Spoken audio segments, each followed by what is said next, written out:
Hi, I'm Dan Verton with FedScoopTV. We're sitting here today with Peter Ziomek. Peter is the CIO for Efficiencies and Mobility at the Department of the Navy. Peter, thanks for being here today. It's a pleasure to be here. Peter, what have been the most significant changes in adopting mobile in your department? To date, we really haven't had any. We're still working in an environment where we've got what a lot of people are calling legacy BlackBerry and Outlook Web Access, and we're just now starting to implement HVD. So we really haven't jumped into the new age kind of stuff, smartphones, tablets, where people can use applications and things like that to really help them get things done in a more efficient manner. The drivers right now, which are really shaping the mobility environment rather than the other way around, are cost because of the budgetary constraints we're operating under, and security because of the way DoD implements security, especially on new devices. Over the next 12 months, you'll see that change. You'll see Android and iOS and BlackBerry 10 devices in the Navy and the Marine Corps inventories. And at that point, I think when those devices start really getting out there, you're going to see the groundswell of ideas come up about, hey, we need an app to do this, we need an app to do that. We should be using our smartphones to get in and out of buildings and things. And that's when you're going to see, really the Department of the Navy environment changing because of mobile devices. Because right now, that's just not happening. Right. So I wanted to ask you about challenges that you might have come up against so far, but it sounds like most of your challenges are down the road here. Application specific, security. Yeah, DISA and DoD are starting to set the foundation for that, but once again, finances are a big part of the challenges. One of the goals right now is we want to do more stuff, but what we want to do is figure out a way to do more stuff in a cheaper manner than we're doing it right now.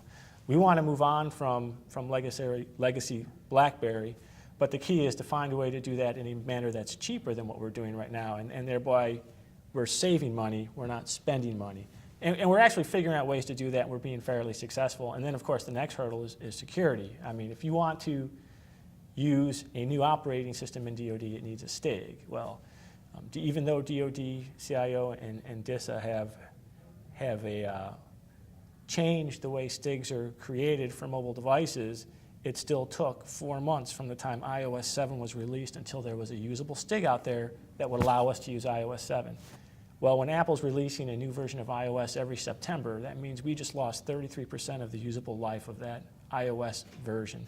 So, keeping up with the very quickly changing mobile landscape with our security policies and procedures is difficult. And I tell you, the last challenge is user expectations. People are constantly seeing what they can do for themselves personally, what industry is out there doing, and they're saying, why can't we do it? And a lot of those people that are asking those questions are very high-ranking folks.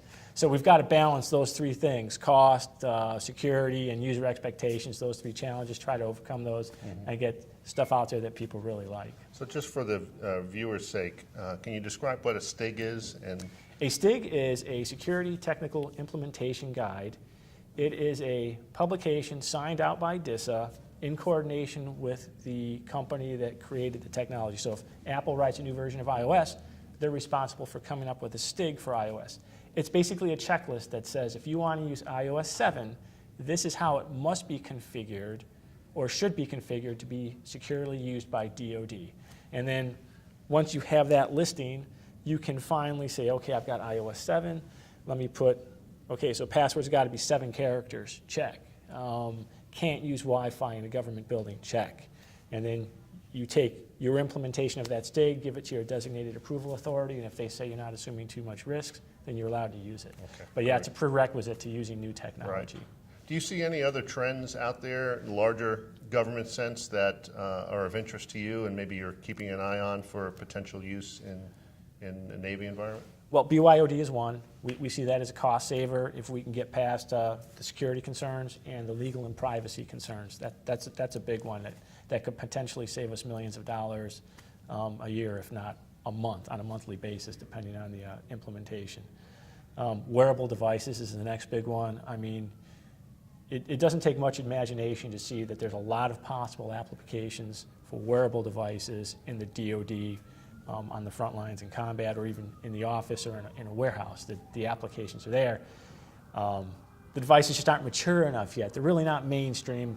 I think we need a little more time for industry to develop them, for users to provide feedback, and then we'll start getting usable devices that DoD can then seriously look at and say, you know, what we could use that for is this and that and the other thing. Right. So I think that's one of the biggies. Right, and I guess the department's recent spectrum strategy plays into this, because for all these new devices you guys are thinking about, you're going to need more bandwidth. Well, or the spectrum that devices already use. I mean, right now, wearable devices are, I don't know if any are NFC, but I think most of them are Bluetooth, so it's not really a concern if they start making wearable devices that are cellular capable. But DoD is also doing some experiments with portable tactical 4G networks that we would deploy on our own. And you're right, though, that does come with challenges, because you would be taking those networks someplace, and they would be in somebody else's airspace. So, you know, Right. are there conflicts or Right. not? So yes, that is a concern. So sum all that up for me and paint a picture of what you think the next mobile force would look like. That's not really something that you can do.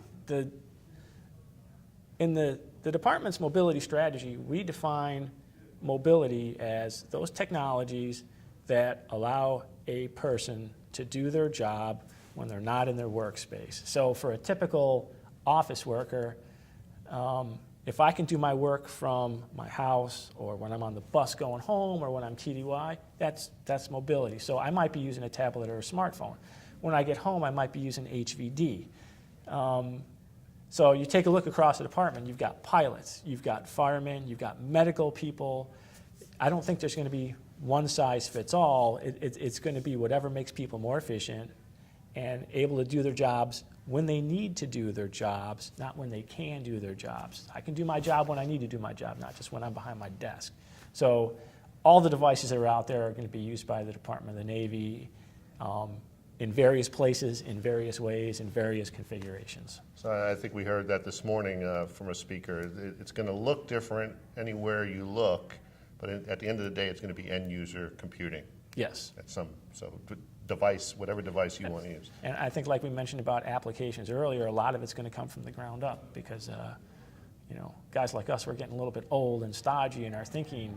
The younger generations that are out there, we're going to give them a tablet. They're going to say, well, you gave me a tablet, but why can't I do this and this with it? I don't want to do Outlook. I want to do these other things. So it'll happen. It'll take some time, but it'll be interesting to see what it looks like. Right. Well, Peter, thanks so much for being here today. I It was a appreciate pleasure. it. Good to meet you.